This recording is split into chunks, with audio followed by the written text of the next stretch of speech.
Please be advised that Little Miss Recap contains adult language. We get along, really well, her and I and my father. We're a very close family. There are disagreements, obviously, as all families do, and when they are, they're big disagreements. But when there's happy times, we have, really good time.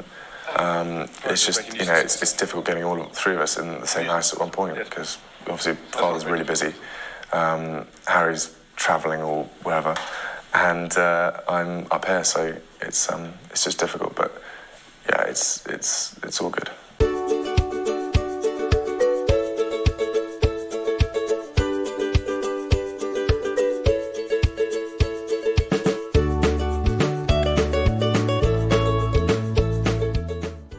Hi, everyone. I almost said thank you so much. Like, that doesn't even... Okay, all right. Take two. Take two.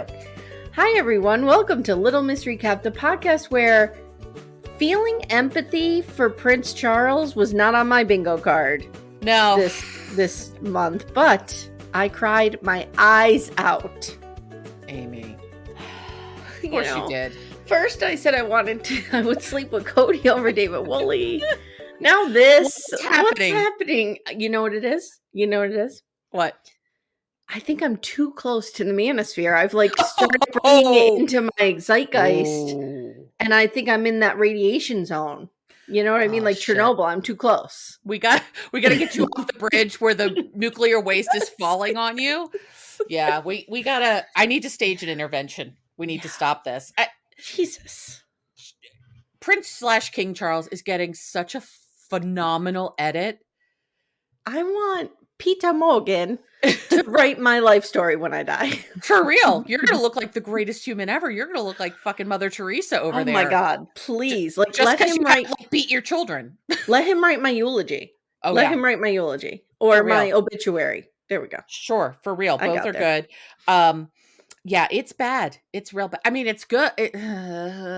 I have had Spare on my Audible download for a while. And you haven't listened yet? Have not listened. And I've decided to not listen until we're finished this because I want to go back and get Harry's interpretation on it because apparently two different stories are being told here.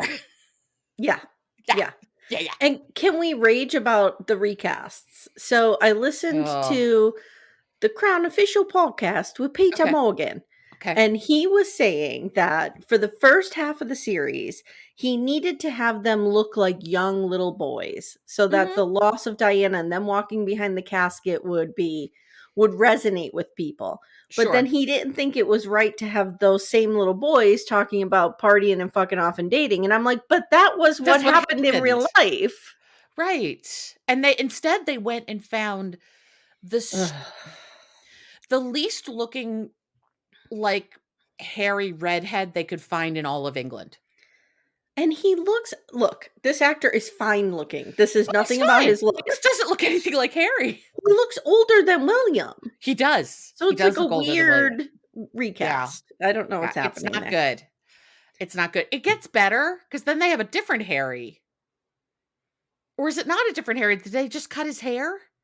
When? Because I didn't watch episodes 9 and 10 yet. I don't know. We'll have to go look. It's okay. The Prince Harry recap cast is not good. Okay. It's not good. I love our Backdoor Friends so much, the Facebook group that we have, because somebody said, and I'm so sorry, I forgot who. Somebody said, I'm here for Amy's take on 12-year-old Harry playing bartender, and she was correct. I have notes on that. It felt very Sally Draper getting cocktails for everybody. It also felt very Amanda Lipnack into this. You had to bring Don Draper in. It also felt very Amanda Lipnack circa 1979. Getting everybody beers, 6-year-old me pouring glasses of wine. I'll never forget one year for Christmas I had that stupid damn Elf on the Shelf nightmare happening. Oh God. And I had put the elf in the shelf. It was the first year we were doing it. And I had put it in the cooler outside on the porch. And we were having Christmas Eve because the elf was showing up for Christmas that year. Sure. We were having Christmas Eve. So we had like a cooler of beverages out on the porch because my old house was set up weird, whatever. So in front of everyone, I said to my kids, or no, Timmy said to the girls, girls, can you go out and get me a beer out of the cooler? And my mother was so mortified that he would send them out but the elf was in the cooler. That's the reason he did it. Sure. Yes. Makes but I sense. was thinking, are you serious? You used to literally blow your cigarette smoke in my face when I was a little kid. Like, what are you talking about? So I went to nursery school drunk once. Oh, okay. One morning I decided to get my mom a beer and she was in the shower. So I opened it and drank it. Wow. Okay. This is the 70s, man. Like, it was a wild west was over there. It was do whatever the hell we wanted to do. And yeah, I mean, today's CPS would be called and my mother would never see me again. But then it was just like, she took a long nap. It's fine. It was cigarettes and beer for everybody. Oh my God. There are the photos of my mom, like super pregnant, cigarette in one hand, beer in the other, doing the whole thing. You're like surrounded at all times by 12 adults smoking. Oh God, yes. Yes. It's a miracle our entire generation doesn't have lung cancer. 100%.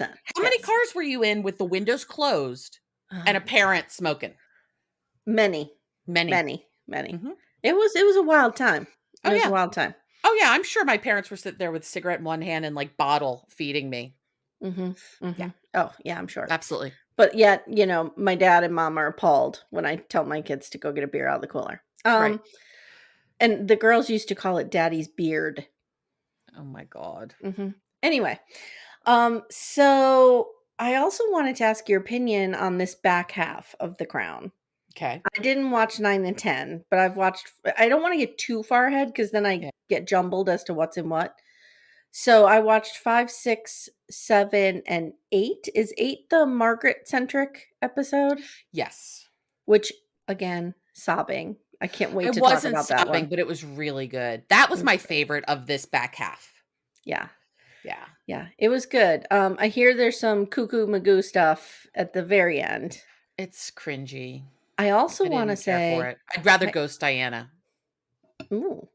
I also want to say, as a teen of the 90s, they're doing Tony Blair dirty. Tony Blair was hot. Yeah, I remember you asked teenage Amy, do you like New Kids on the Block? And I was like, no, Mom, I think Tony Blair's hot. That would have been teenage Amanda too. Yeah. Here's the thing though. The actor they have playing him has some gnarly looking teeth. And I was like, that feels like they did him dirty. No, I Googled Tony Blair also had some gnarly looking teeth. So at least the actor, but yeah, they could have got something closer to Hugh Grant. They didn't need to go the full Hugh Grant Love Actually treatment of Tony Blair. I would be here for that. Oh, I'd totally be here for that. But that would be just a little. I mean, they've already done Dominic West as Prince Charles. We can only go so far in making these people better than they were. But yeah, he was a holdie though. I remember really thinking like Tony Blair's hot as a teenager. Same. As a teenager, let that sink in. Okay. So today we're talking The Crown. This is why we with each other. We're nerds. It totally is. Yes. The Crown Season 6, Episode 5, Willsmania. Willsmania. So we open up on a sullen Willem. Willem Dafoe. Is Willem Dafoe showing up? Willem Dafoe's around now? In his bedroom listening to the Cranberries. Remember the Cranberries? Oh. I love them. I'm so sad I never saw them live. Yeah, no, I never did. And Charles is eating, is it muesli? Muesli or muesli. Well, yeah, muesli breakfast? Is what they call it in Europe. Yes. Yeah. Yep.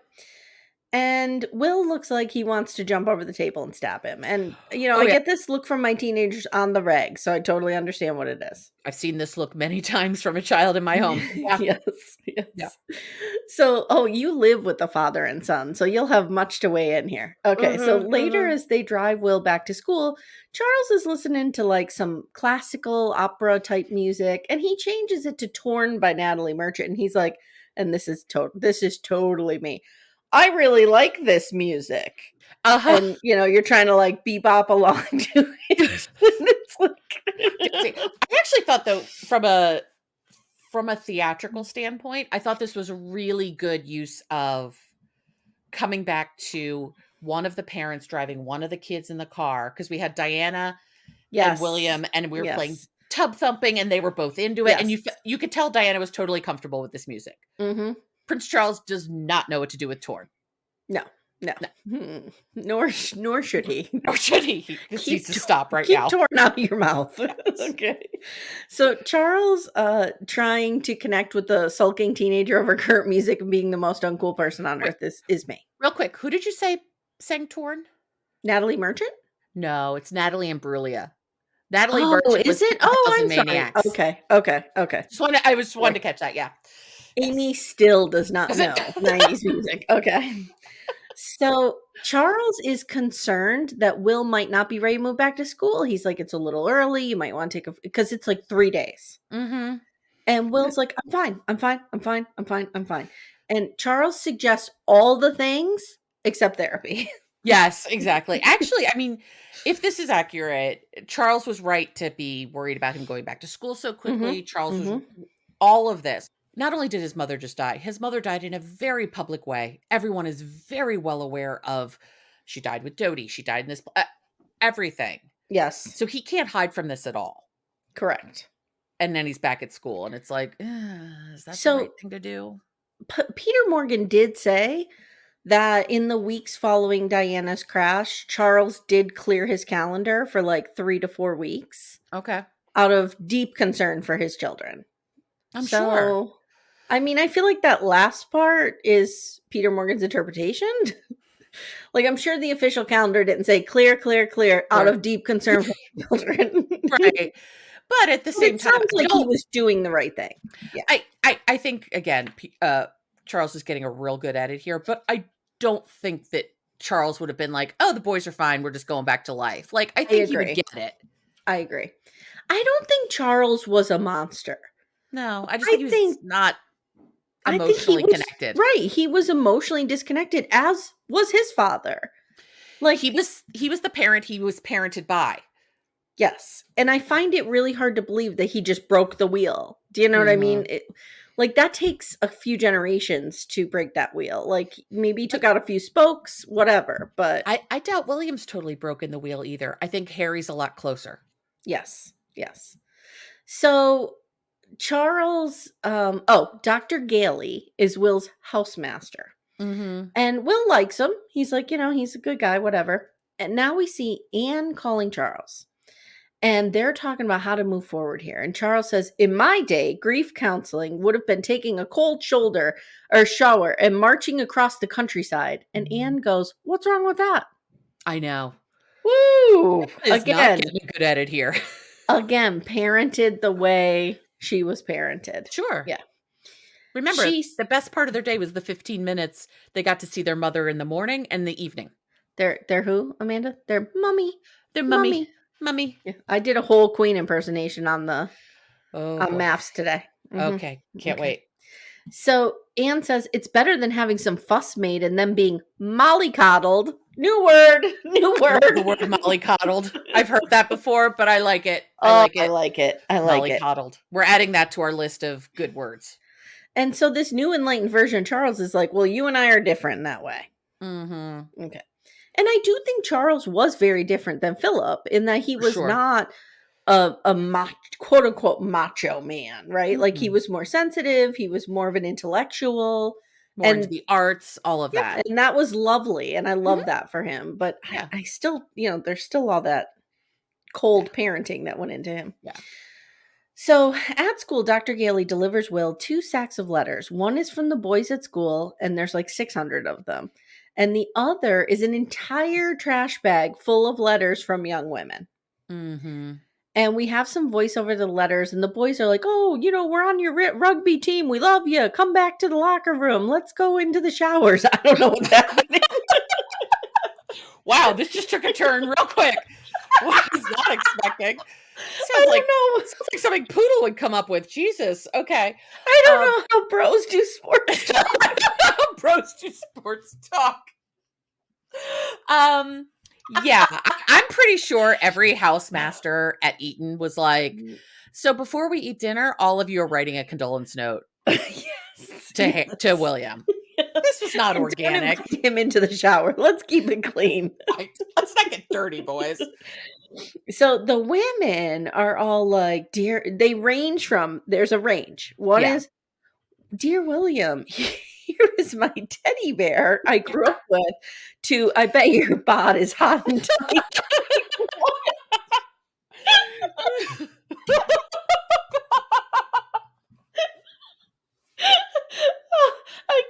I can't with this. You have sexualized this to a level that I was not expecting at all. Yeah. I am the world's worst note taker. No, you're the best. This is the best. But anyway, but there were some real, like, I thought the note that they had from the little girl in Ethiopia who's like, my mom died too. Oh, that was touching. I can't make fun of that. Yes. No. And I bet he got a lot of those kinds of things from kids who were like, yeah, my mom died too. Yeah. Not quite in that way, but my mom died too. And do you think he got your bod is hot and tight?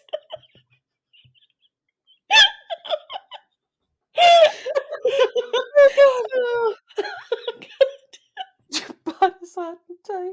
I'm gonna need to cut 10 minutes of this out. Oh no, you don't. No, actually, you don't. Okay. All right. So now if you're not going to get canceled for banging Cody Brown, now this. Jesus Christ. That will forever be referred to as the lowest point in my life. And the fact that you made me join you there is really awful. Amanda, that was rock bottom for us. Only up from here.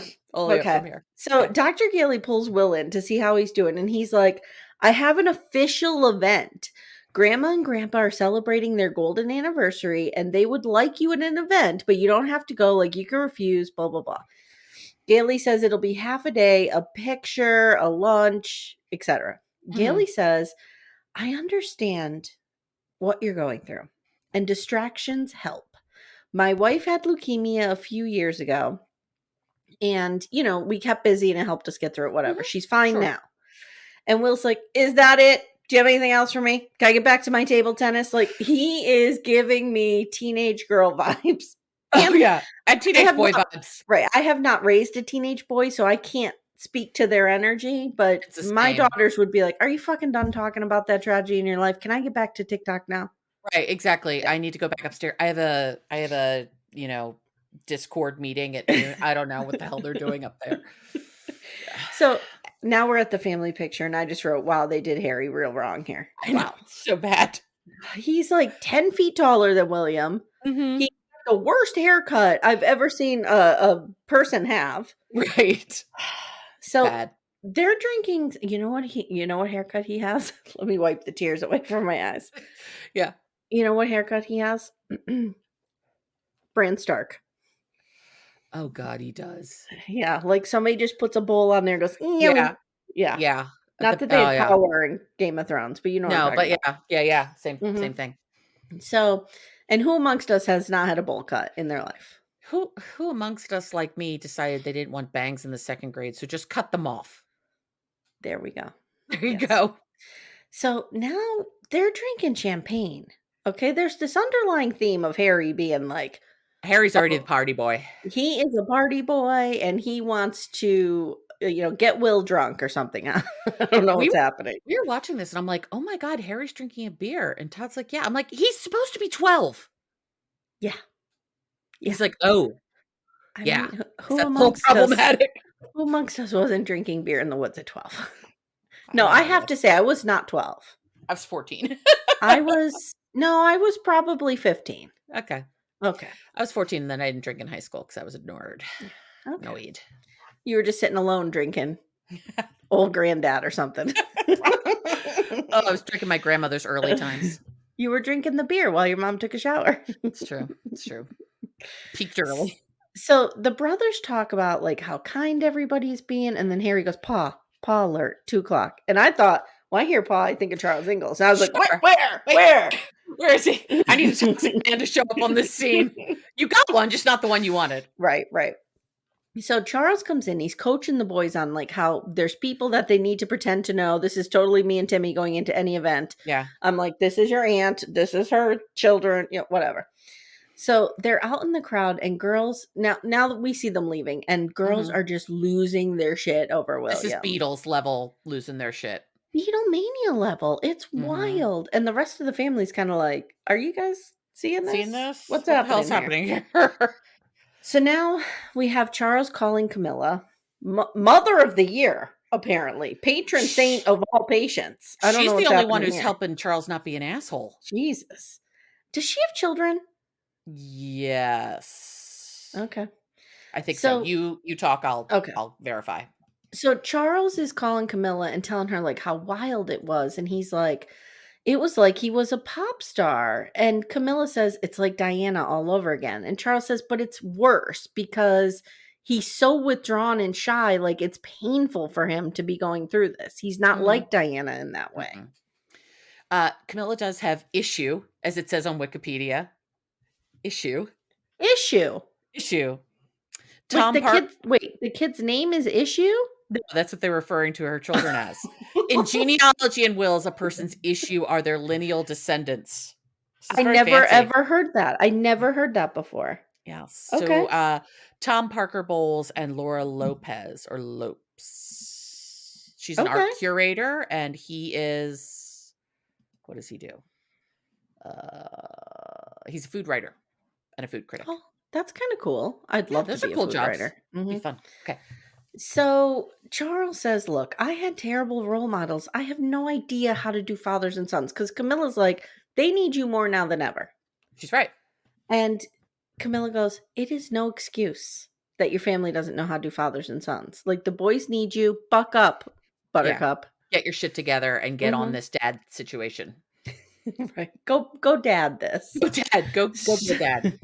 So at school, Will is again called into Gailey's office. Gailey is getting a lot of screen time. He is, but he also seems to be like really good to Will. He's a good dude. He seems to really be taking care of him. Yep. He's taking care of him more than anyone else is. Yeah, fair. So he's like, your father wants to come and visit. And William is stunned by this. He's like, he does? Wait, why? And he also Did my other mother die? Like, what's happening here? Why are you coming to bother me? He also has 2 whole trash bags full of letters from girls again for Valentine's Day. And he's like, do you want me just chuck these in the trash? And Will's like, yeah.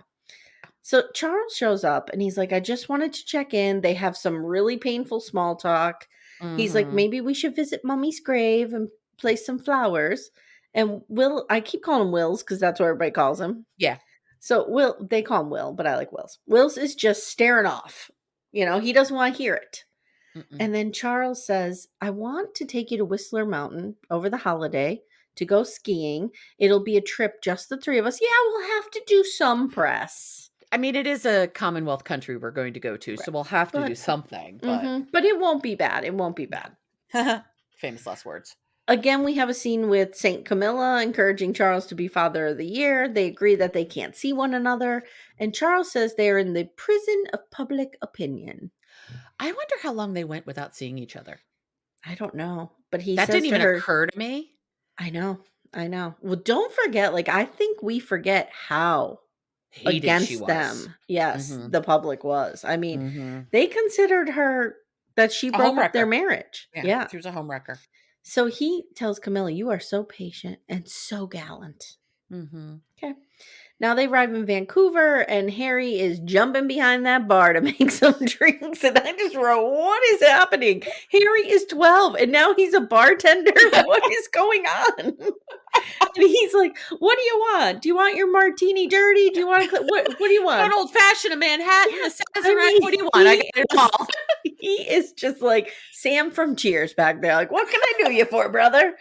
Meanwhile, at 12, I think I knew the name of like an old fashioned, because that's what my mother drinks, and a martini, and maybe a margarita. Like, these were the names of drinks I knew. Ask me what I knew. What did you know? I knew Brandy Alexander. Asked me how, because it was John Lennon's favorite drink. Of course it was. Okay. Okay. So Harry ribs Will a bit about the girls throwing themselves at him, and he's like, good for you, because no one likes gingers over here. No, that's not true, my friend. No one likes your haircut. No one likes whatever's happening on this head situation, but it's not the red that's the problem. No. I have a friend who jokes that she specifically married her husband so she would have ginger babies. Oh. She does have ginger babies. Oh, ginger babies. She also likes her husband, too. Yeah. So we see some news footage calling the young prince blessed with his mother's looks. And footage of the crowds. And I wanted to ask you if it was real, because it seemed real. They did a couple times in this back half. They went back and forth between, the show and then real live footage. Okay. All right. Yeah. They did it a number of times in this back half of the season. Similar to what they did at Diana's funeral. It looked real to me because I don't know how they could get that many extras to dress in 90s clothing. Yeah. All in one place. Although it is the Crown. They have unlimited money. Yeah. And think about it. They put a casting call up in London. How many people are going to show up? A lot. I'm heading there. Yeah, for sure. Hey everyone, stay tuned. Little Miss Recap will be right back after these words. So at the cabin at Whistler, they're talking about slopes, and Charles finds one that's referred to as 2,500 feet of thigh-burning hell, and I wrote, that is me walking a few blocks in the summer in Manhattan. Yeah, exactly. Charles says, no more publicity on this trip. We're done. He says, well, although there is one more pic, and then they'll leave us alone. Now, I have a question for you. Did they show the picture being taken? I think so. Because I missed that. I missed it. Yeah, he looked terribly uncomfortable. I actually remember that photo. Well, here's the thing. I'm looking on Facebook, and they're like, what was actual and what was fake? And so they showed like the actual photo and then the fake one. I'm like, I didn't see this picture get taken. Yeah, it did. What happened? Must have had a seizure or something. I must have. You must have blacked out or something. You had too many Brandy Alexanders. I understand. Have you ever had a Brandy Alexander? No, and I have no interest in it. Okay. I don't want milk with my alcohol. Oh, it has milk in it? Okay. Yeah. Okay.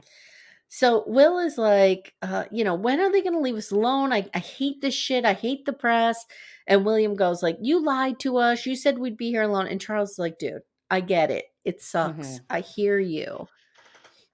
But, we need to do this. Like, this is part of the... And William says, I'm not the one with the image problem, motherfucker. Mm-hmm. Damn, mic drop. He is so pissed at his father. It's not just the grief over his mother. He is so angry at Charles for everything. Charles leaves, and Harry even is like, Harry wakes up out of his 12-year-old drunken stupor and is like, whoa, that was intense. Hey now, Will.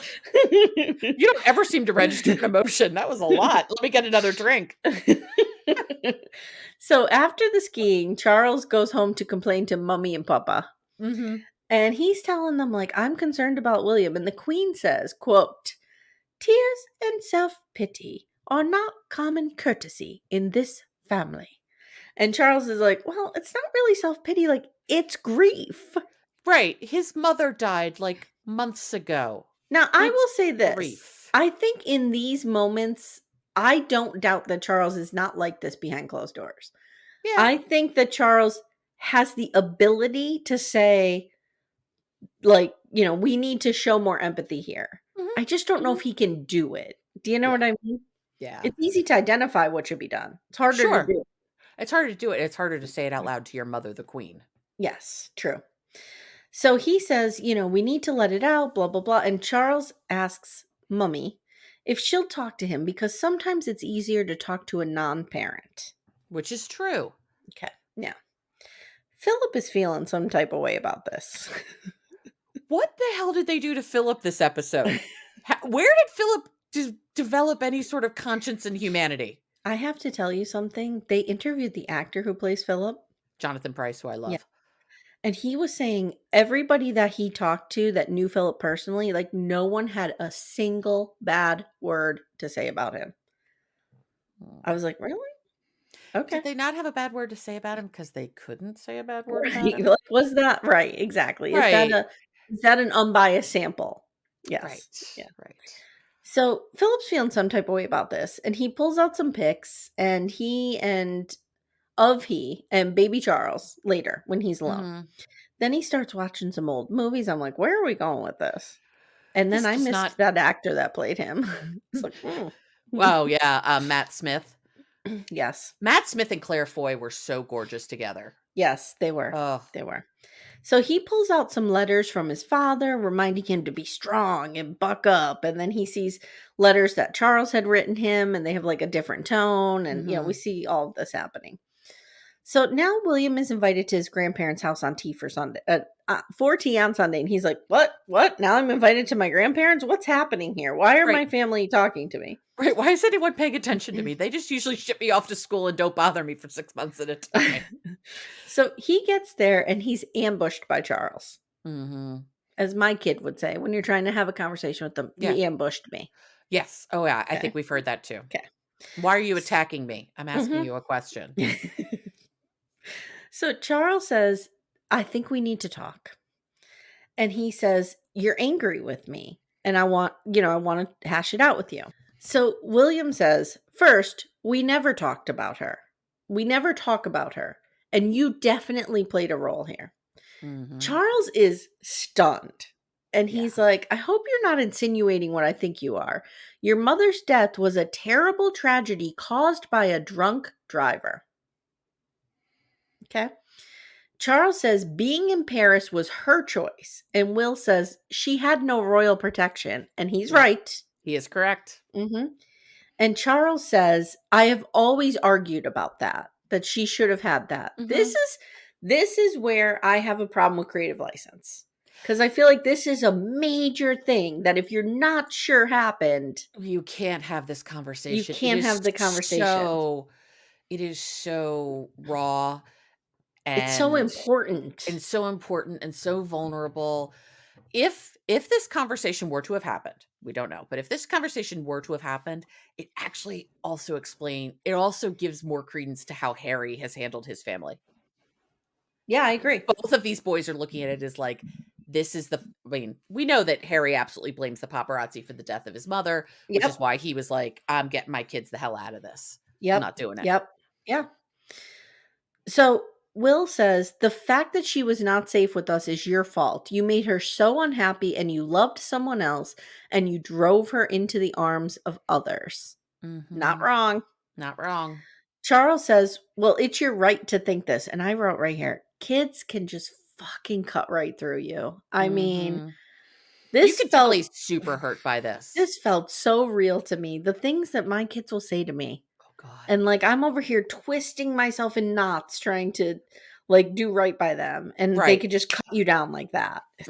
I'm sure you see it. I'm sure you see Todd agonizing over how to make things right with his son or whatever. Yep. Like how to take care of him, how to fix when problems. When I say make it right, I mean how to give them a good life and do things, do the right thing by them. Yep. And immediately it's like you're the worst human that ever right down. Oof, God. So, and then it makes me think, like, did I say this shit to my mother? I'm sure I must have. I'm sure I did. I did.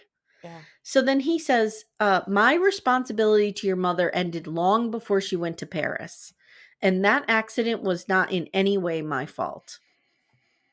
Which I would have been sobbing in a puddle on the floor. So good for you. I mean, he is right. But I also get seeing it from Will's perspective of, if you had never been in love with Camilla, 100%. If you had been kind to my mother, you two would have been together forever. She never would have been banging that jerk that I hated anyway. And she never would have stopped in Paris and she wouldn't be dead. Yes. And, you can back that up even further and say, you shouldn't have married my mother. And then we could back it up to who, to Mummy and Puppy. Yeah. I mean, if any of this, if Will is angry at any point about the fact that Camilla and Charles had this love affair, the actual blame goes on Elizabeth for not allowing them to marry. Yes. Yeah. Yeah. So William accuses Charles and Diana of always trying to one up each other. He's like, the games with the press that you two always played, it was crazy. It was out of hand. They did. And William says, you always tried to outshine one another. And Charles says, no one could outshine your mother. He's right. And I think he's so angry about it all the time. Oh, yeah. And then William says, I'm just like her and you hate me for it. Ding. And Charles basically says, look, I'm proud of you, but you have to understand that I'm grieving too. Mm-hmm. And Will says, she still loved you. That's why we went to the south of France, because you were throwing a party for the other one. Uh-huh. Mic drop. Boom. Yep. But that scene argue with any of this. It's brutal. It's brutal, but I can completely believe that this is how a 15-year-old has dissected this whole situation.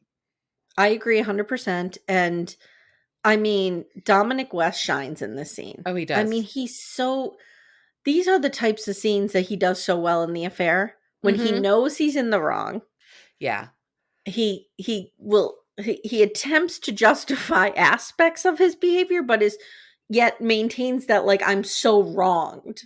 right. Like, Charles feels like he is wronged. Yeah, like, I did something wrong, but what's been done to me is so much wronger. Yes. So Yes. you can't get so much wronger, so much more wrong. No, you're right. You're right. He would say wronger in the heat of the moment. Yeah. Okay, so Will leaves and he goes back to school, and Phillip is there checking out his supermodel pinup board that he has.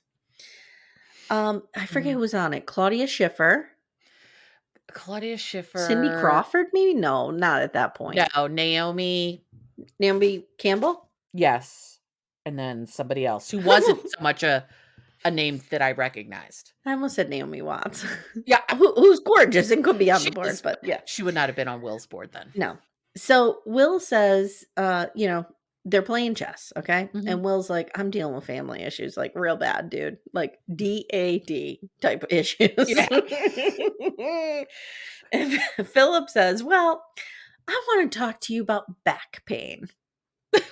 And I'm like, wait, this is a conversation I could get in on. How do I get rid of my back pain? Talk to me. Sleep better. Help me. Do I need a lumbar pillow? He says, I get back pain from time to time. I'm like, you're 110. You get back pain from time to time? What am I doing wrong? I sleep and I have back pain. I know. So he's like, I've not been able to walk after pulling up my own underwear. What are we talking about? He's like, I get back pain from time to time and I just label it as back or shoulder pain rather than what's actually causing it, which is guilt and anger and resentment. And he says, you're blaming your father, but I think you are really angry with her. You're not like her. And could that be making you angry with her? Angry because she left you and you're having to deal with her legacy. And he says, sons can't be angry with their mothers, especially when they're grieving for them. I mean, Stephanie has 2 boys. Ask her if sons can't be angry with their mothers. I think sons can come for their mothers. But I get what he's saying. I get what he's saying. Too. I do too. And I mean, I had a similar experience in my childhood. Well, in my more adult years of working through things in therapy. Like it was very scary for me to be angry at my mother for anything. Yeah. Because it was just very scary. I was much closer to her. I lived with her. I was raised by her. It was terribly scary. And add that, Will, you can't be angry at a person who died. Yeah. Yeah. How are you angry at someone who died and who got killed? Right. In such a tragic way. Right. Yeah. Yep. See, I always feel like I always try to tell myself that my girls are angry with me because I'm the safe one. They're closer to me. Not that Timmy's unsafe. Yeah. But they're just closer to me. They know they can beat the shit out of me and I'll come back for more. Yep. Whereas Timmy's going to put a foot down and put a boundary down. Right. I'm not. Yeah. You know what I mean? Just keep piling it on. I'm here. Yeah. And I feel that way about my mother. You know? So my mother used to pay for me to take my girls on vacation when I was really broke, like before I was working, when the girls were babies. My mom would like rent us a little beach condo or something. Oh, that's so lovely. A 2-bedroom, and she would take me and the girls on vacation, and then she would sleep on the pull-out couch, and me and the girls would have the bedrooms. Oh my God. Talk about good mothering there. I'm like, you're paying for this, and we're making you sleep in the shittiest spot possible. Welcome to motherhood. Welcome to motherhood. So he says, you take it out on Phillip says to Will, you're taking this out on someone else, and you're blaming your father for the fact that she's gone. And I'm sure he has blamed himself 100 times, but it's not his fault. Then, I'm telling you, I could tear up even reading this. He says, one day when you're a father and your own son... God, I love you so much. You're amazing. I need help. So you did like shoot me this in a text. I could just read it because my cold doesn't get impacted by anything. God damn it. He says, one day when you're a father and your own son is staring at you with murderous eyes and you are praying for his forgiveness, as I have done, as my father has done, maybe remember this chat. And I just wrote, I'm sobbing. I'm sorry. That Peter fucking Morgan, he could write. You can, right. I think if I were watching this and it wasn't about these people, I probably could cry. If I believe this is a fictional thing, I probably would be moved to tears, but I'm like, "This is such full of shit. There's no world in which Phillip is saying this That's shit." why I'm saying to you, like, I did not foresee this on my bingo card, crying over this shit. Crying over fucking things that Prince Phillip says. Jesus. Jesus. All right. So now Philip throws Will in the car and takes him Mhm. to Charles' house, and Charles is hanging out in the garden. And Will goes up to him and they hug, and Philip looks on with a tear in his eye. Mhm. See, I can't buy that this I know. happened this way. I know. This is why, like, I can't This is watch what I it. was saying to you the other day. I was like, I'm I know. struggling." I If know. it were a fictionalized story, I'd buy all of it and I'd be so into it. Mhm. It's sickening sweet. It is. Yeah. It is. They It's you know 2 what they steps away did? from a Hallmark movie suite, yeah. You know what they did? They brought in the writers of Virgin River for this end scene. Oh, okay. Okay. Okay. Got it. Makes sense then. And then a cupcake truck pulls up. Okay. So in the end, we see William leaving flowers on Mummy's grave. Yeah. All right. So that's the end of the episode. And for my little deep dive, there wasn't much because so much of this was just, Made up shit. yeah, I made had up shit. forgotten though that Diana was buried in an island That's my in the thing. middle of That's my the thing. state. Okay. I'd Yes. forgotten about that. I didn't know where she was buried. Mhm. So the Spencers wanted to bury her in the family plot. And then Mhm. they realized, not going to Mm-mm. happen. Like, No, not because going to everyone happen. would show up to it. Mm-hmm. So she is buried in, like you said, on an island in the middle of Oval Lake on the Mhm. property, which is at her childhood home, Althorpe. And it is inaccessible to the public. And I have a little bit more. Hold on. Oh, good. I'm Da, glad da, it's da. inaccessible to the public because people would be Mm-hmm. obnoxious about it. Oh, yeah. Okay, so originally Diana was supposed to be interred, and this is from Parade magazine, which isn't Nice. as highbrow as US Weekly, Weekly. True. but so they wanted to bury her. She was supposed to be interred at the Spencer family vault at a local church, but that was Earl Spencer was like, no. No, not doing that. So he was concerned that people would like do weird shit to her grave, which I get you. Rightfully so. Mm-hmm. So to ensure that her sons and other family members could visit her grave in privacy as well, he decided to bury Diana on an island in the middle of an ornamental lake. Now, I went down a real rabbit hole here. I was on Okay. YouTube watching videos of drone footage of the Okay. site. Okay, so there is Althorpe is open to visitors during the summer. You can go and survey the grounds, but you cannot go over to the island. Okay. So they have like a Grecian temple, like a mini Grecian temple set up. Okay. That is like a memorial plaque and stuff, and you can lay your flowers there. And then there's like a little dock, and then there's a bridge that supposedly the family can set up at a moment's notice. Like it must be like, Okay. I'm talking. This is probably 20 feet Okay. to the island. So it's not that like far. It's not Okay. big. So then when you look across the island, like you see this like an urn. But that's not where she is. But it's like a memorial urn on a pillar, like on a column. And then there's a bunch of trees and stuff. And then through there is her final resting spot. No one knows what that looks like. Okay. That is, wow. Yeah, totally. Just for the family. The only thing I saw was at one point they were doing some construction around and they had a blue tarp over the center. And that's why people are like, that must be where the final space is, but we don't know what that looks like. Do we know if the island was there all along? Oh, that's a good question. I don't know. Yeah, I wonder if I don't feel like they built an island. No, I don't think think that so. happened. I don't think so. So I wanted to add too that, okay, you can look across the lake to the white memorial urn. The temple, the Grecian temple, is decorated with a black and white cameo of the princess, as well as one of her quotes saying, "Nothing brings me more happiness than trying to help the most vulnerable people in society. It is a goal and an essential part of my life, a kind of destiny. Whoever is in distress can call on me. I will come running wherever they are." Oh, I love that. That was beautiful. Nice. Yeah. It's a beautiful quote. Amanda, can I ask you a favor? Of course. If for some reason I'm ever memorialized in some way.